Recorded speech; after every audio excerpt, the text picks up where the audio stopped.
ગ્રંથ આચાર્ય શ્રી મહાપ્રભુજીની કૃપાથી અને પ્રભુચરણ શ્રી ગોપીનાથજી અને પ્રભુચરણ શ્રી ગુસાઈજી એમની કૃપાથી અહીં આપણે નૂતન એક પ્રારંભ કરવામાં આવ્યો.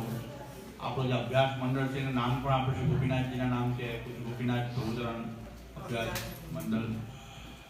અને એક અપ્રાપ્ત ગ્રંથોની પ્રાપ્તિ અને બીજા પ્રાપ્ત ગ્રંથોને મેળવવાનું પ્રાપ્તિ સ્થાન, એ માટે આપણે આ એક નામ સેવા છે, શ્રી મહાપ્રભુજીની સેવા છે. એ કાર્ય આપણે અહીં બધા મળીને કરી રહ્યા છીએ. અને એના પહેલા પુષ્પ રૂપે એ પ્રથમ ગ્રંથ ઝેરોક્ષ રૂપમાં પણ, જે વસ્તુ છાપી ન શકાય તો ઝેરોક્ષ રૂપમાં પણ આપણને એ અપ્રાપ્ત ગ્રંથ પાછો અત્યારે છપાયેલો ન હોય અને કોઈને જોતો હોય તો એ ઝેરોક્ષ રૂપથી પણ અધ્યયન કરી શકે. તો એટલા માટે પ્રથમ ગ્રંથ આજે આપણે અહીં ઝેરોક્ષ રૂપથી પ્રકાશિત કરી શ્રી મહાપ્રભુજીના ચરણારવિંદમાં આપણે પધરાવીએ છીએ. અને આપણે આ નામ સેવાનું કાર્ય આગળ ચાલતું રહે અને બીજા પણ ગ્રંથો આપણને ઉપલબ્ધ થાય. અને શ્રી મહાપ્રભુજીની કૃપાથી જ આપણને આ વિચાર આવે પણ શ્રી આચાર્યચરણની કૃપા, અને કંઈ કાર્ય કરી શકીએ એમાં પણ શ્રી આચાર્યચરણની કૃપા એ મુખ્ય કારણ છે. આ પ્રથમ ગ્રંથ આ શ્રી વલ્લભ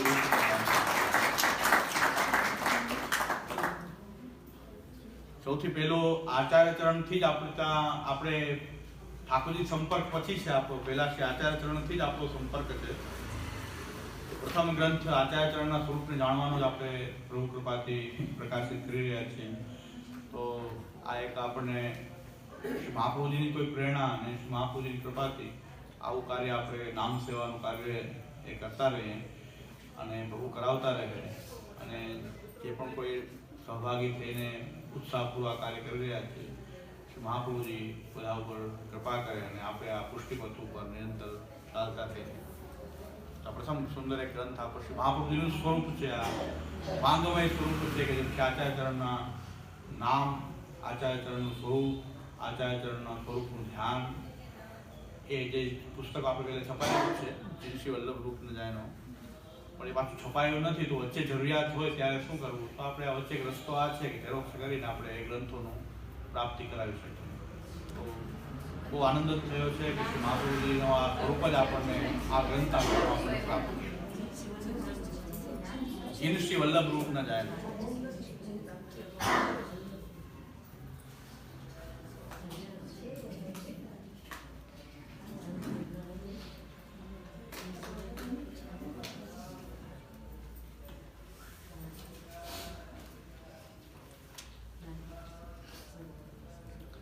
સર્વમ સર્વમયમ હોવાથી દરેક વસ્તુ દરેક રૂપમાં છે જ, એટલે આવિર્ભાવ તિરોભાવ જ માનવો પડશે. કારણ કે શ્રુતિ એમ કહે છે, વેદ એમ કહે છે.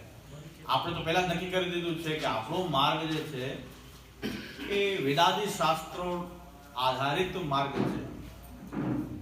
તો વેદાદિ શાસ્ત્ર જેમ આજ્ઞા કરે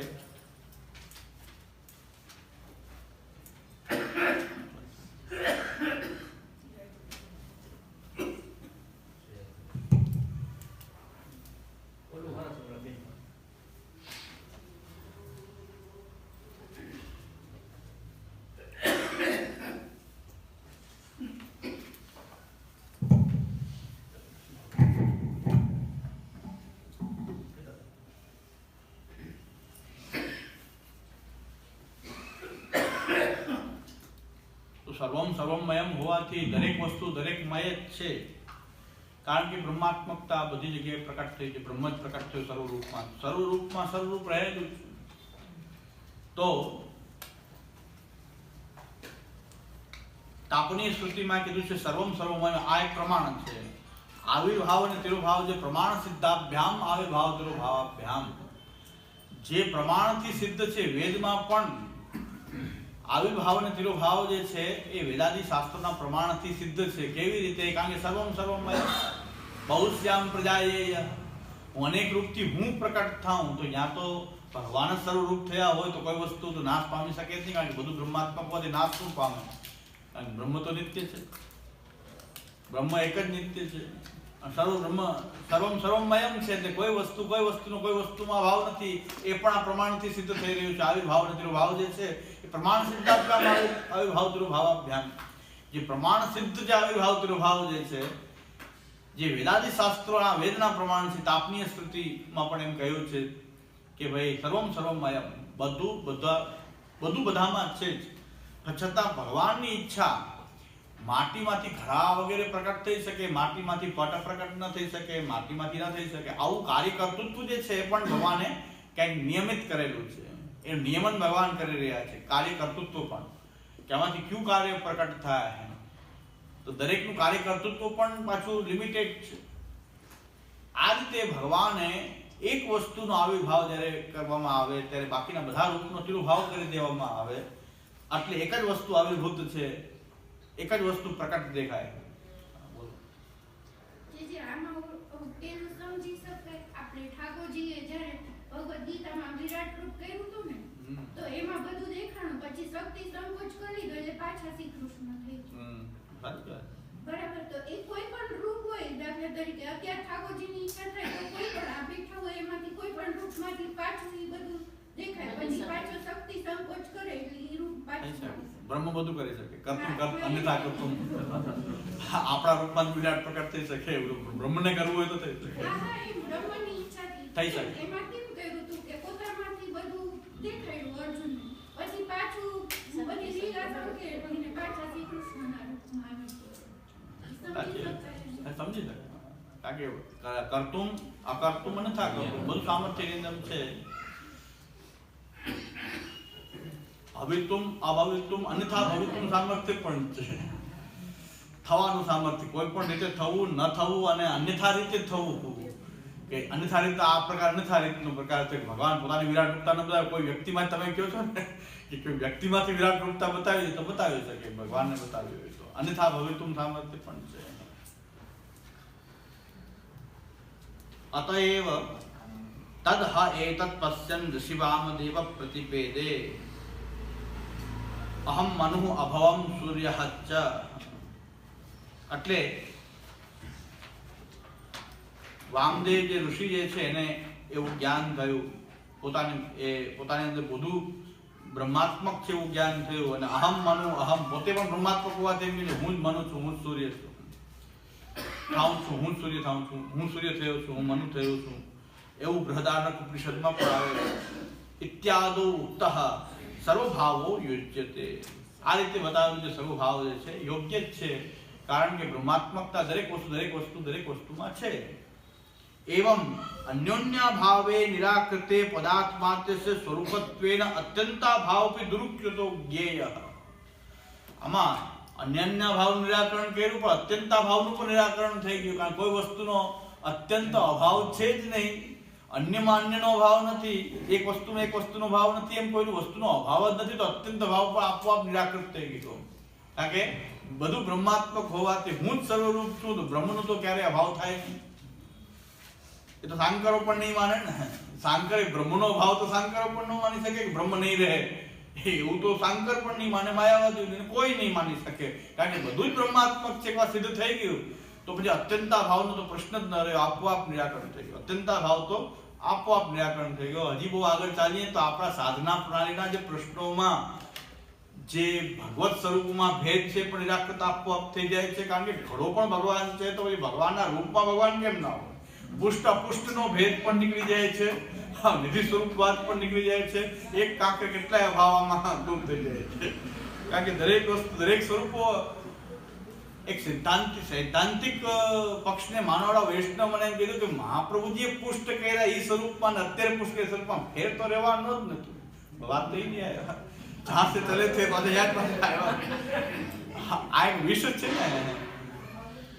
મહાપ્રભુજીએ પુષ્ટ કર્યું, ઐતિહાસિક દ્રષ્ટિએ એમને માનવું, એમના પ્રત્યે ભાવ રાખવો, આદર રાખવો, એમાં કઈ દોષ નથી. ક્યાંથી મહાપ્રભુજી પુષ્ટ કર્યું એમાં કઈ દોષ નથી, પણ ફેર માનવું હોય એ તકલીફ વાળું છે. પ્રાચીન બધાએ પણ મહાપ્રભુજીના સ્વરૂપોમાં ભાવ રાખ્યો છે, એમાં વાંધો નથી, પણ એ ભગવત સ્વરૂપોમાં અત્યારના ભગવત સ્વરૂપોમાં ભેદ માનવો એ ભયજનક, બહુ ખતરનાક છે. એટલે સિદ્ધાંત પક્ષને માનનારા વૈષ્ણવ તો હજી સુધી મનમાં આવી જો ગ્રંથિ આપણે સિદ્ધાંત પક્ષે આ ગ્રંથિ કાઢવી જોઈએ, જે આપણી અંદર મળી તો છે આપણને વારસામાં, પણ કાઢવી જોઈએ તો સાચા આપણે સૈદ્ધાંતિક પક્ષનો સ્વીકાર કર્યો કહેવાય. અહીં તો આપણે ત્યાં સુધી વાત કરી રહ્યા છીએ ઘડો પણ ભગવાનથી અલગ નથી, તો પછી ભગવાનના રૂપમાં ભેદ માનવો એ તો કેટલી મૂર્ખાઈ છે. ઐતિહાસિક દ્રષ્ટિથી માનવામાં આવે છે તો કઈ વાંધો નથી કે ભાઈ ઇતિહાસ એવો છે કે આ સ્વરૂપ મહાપ્રભુજી પુષ્ટ કરેલા, તો અત્યારે જે સ્વરૂપ આપણે પુષ્ટ થયેલા છે બાલક પુષ્ટ કરતું જ નથી, અકસ્માત તો શ્રી મહાપ્રભુજીની આજ્ઞાથી થઈ રહ્યા છે અને મહાપ્રભુજીના સામર્થ્યથી પુષ્ટ થઈ રહ્યા છે. અમારું કોઈ સામર્થ્ય તો કામ આવતું જ નથી, અમારું સામર્થ્ય તો કામ આવતું નથી.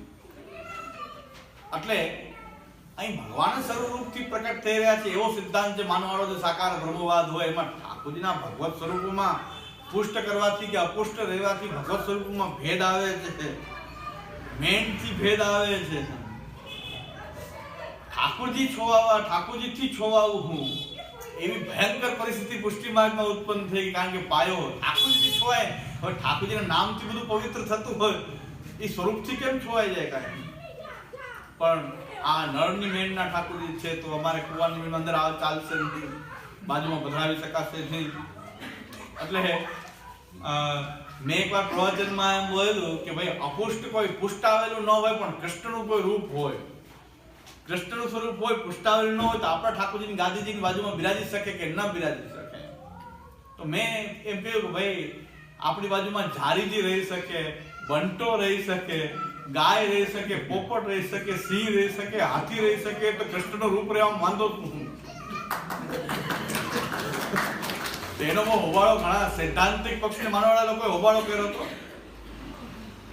મેં કીધું મેં તો આ ખાલી પ્રવચન મારા પ્રવચન ઉપર કે આ તો પછી પુષ્ટ અપુષ્ટનો ભેદ પણ કાઢી નાખ્યો અને આટલું તો સિદ્ધાંત માનવાવાળા પણ એમ કહે છે કે આટલું તો ભેદ રાખવો જ જોઈએ કે પુષ્ટ આવેલા સ્વરૂપ બાજુ અપુષ્ટ સ્વરૂપ ન બિરાજવા જોઈએ. આટલી ગ્રંથિ તો પાછી સિદ્ધાંત પક્ષને માનવામાં છેલ્લે આટલી તો રહી જ જાય છે.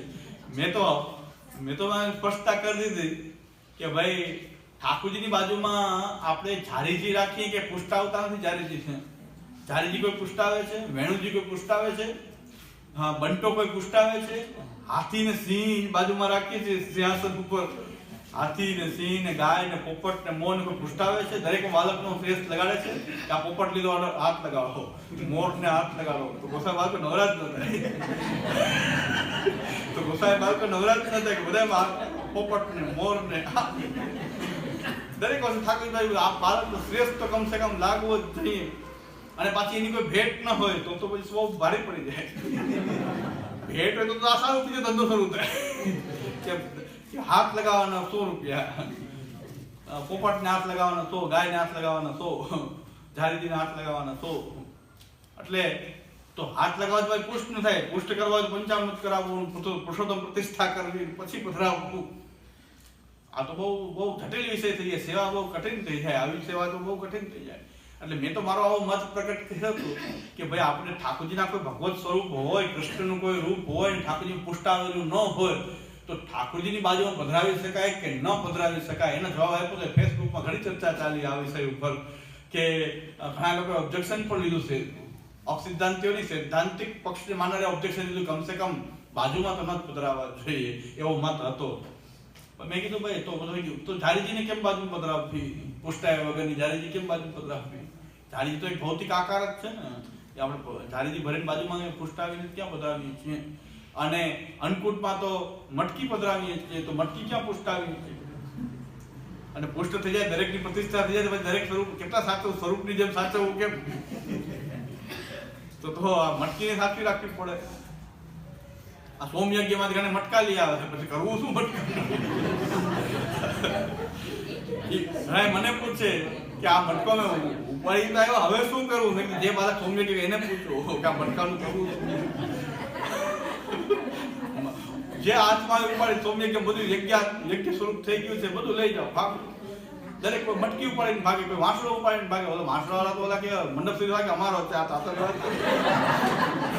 આ વેશમાં કાંઈ નહીં, વાંસળો ખોલીને એ લોકો ધ્યાન રાખે. સોમયજ્ઞ પોતે વાંસળા બધા લઈ જાય. આ તો મંડપ સર્વિસ વાળા ભલે યજ્ઞાત્મક થઈ ગયું, મને કે અમારા છે આ તો. આવી હાસ્યાસ્પદ સ્થિતિ આપણી સોમયજ્ઞમાં થાય છે. મટકી ઉપાડી જાય, આ ઉપાડી, પછી કરવું શું? ભગવાનનું સ્વરૂપ માનીને પછી શું કરવું? એ મટકીને કરવું શું? એક ઠાકુરજી આપણે સચવાતા નથી બરાબર, મટકા ક્યાં સાથે કેમ ઢાપી કરીને પછી લઈ જાવ? એક ભાઈ અમારે ત્યાં પધરાવા આવ્યા હતા કે અમારા ઘરમાં બધા અમારે બહુ એમ કે આ બાજુ હટાવો, આપ શું ભેગું કર્યું બધું, હવે આપને આ પધરાય અમારે શું કેમ પધરાય છે? આ બધા જે મહારાજના સોમયજ્ઞમાં લેવા ત્યાં લઈ આવો, જ્યાં લઈ આવો એ કે મટકો આપ પાછું રાખો. હા, મેં તો પધરાયું નતું મટકો, તમે આ શું કેમ લાવ્યા? અમારા ઘરમાં બધા ખીજાય છે કે હવે તમે આ શું પડી આવો, આ કઈ રખાશે નહીં ઘરમાં, આ રાખીને ઘરમાં વાંધો છે. મટકી લઈ આવ્યા તો ખરા સોમયજ્ઞમાંથી, આ રાજકોટમાં પાછો છે ખરો હમણાં, પાછો એક સોમયજ્ઞ છે. આ સોમયજ્ઞની પણ મજાક બનાવી છે. આપણે જે વસ્તુ આપણા હાથમાં આવે આપણે એનું અલગ રૂપ જ અલગ બનાવી દઈએ. આખું પુષ્ટિ માર્ગીઓના કોઈ વસ્તુ હાથમાં આવી નથી, એનું આખું રૂપ જ અલગ થઈ જાય. પછી વેદમાં કઈ ખબર નહીં એવું રૂપ આપણે આપી દઈએ. એ ચમત્કાર કહેવાય બાજુ, એક ચમત્કારિક કાર્યક્રમ.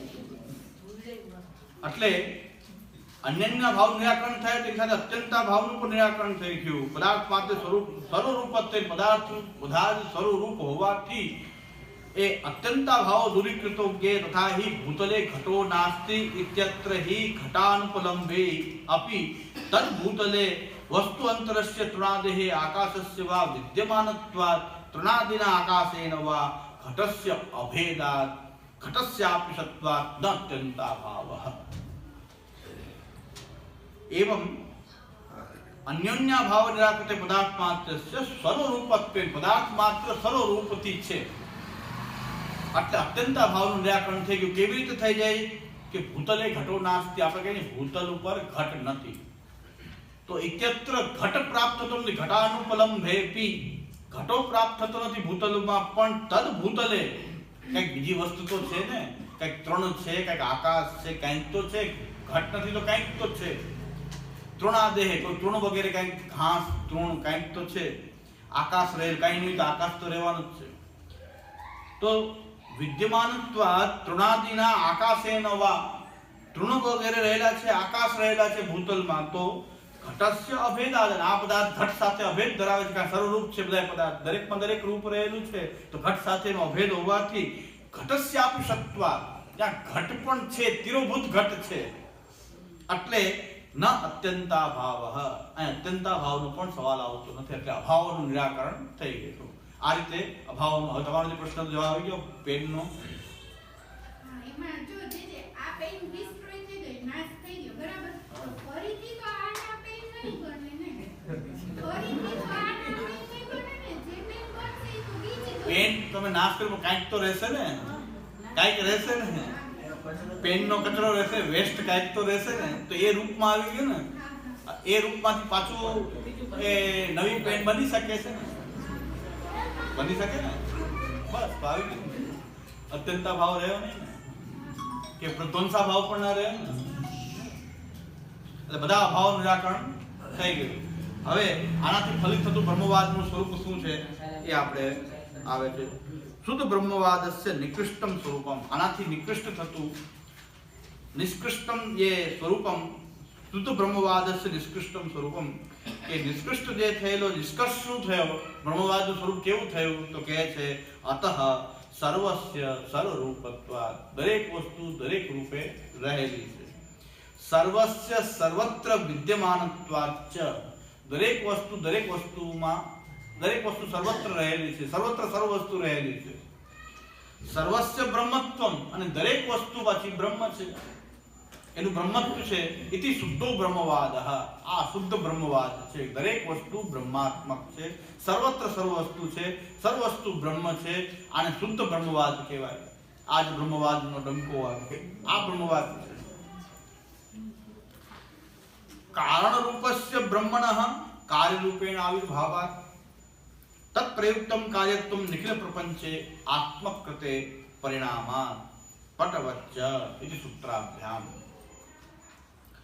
કારણરૂપ જે બ્રહ્મ છે, કારણરૂપ જે બ્રહ્મ જે છે, કાર્યરૂપેણ આવિર્ભાવ, જે કારણરૂપ બ્રહ્મ છે એ કાર્યરૂપથી આવિર્ભૂત થાય. જેમ માટીરૂપ જે છે એ ઘડારૂપથી આવિર્ભૂત થાય છે, માટી ઘડો બની જાય છે. એવી રીતે બ્રહ્મનું જે કારણરૂપ છે એમાંથી અન્ય કાર્યરૂપ પણ બ્રહ્મ જ થાય છે. તત્પ્રયુક્તમ કાર્યત્વમ નિખિલ પ્રપંચે, આ બધું જ કાર્યત્વ આખા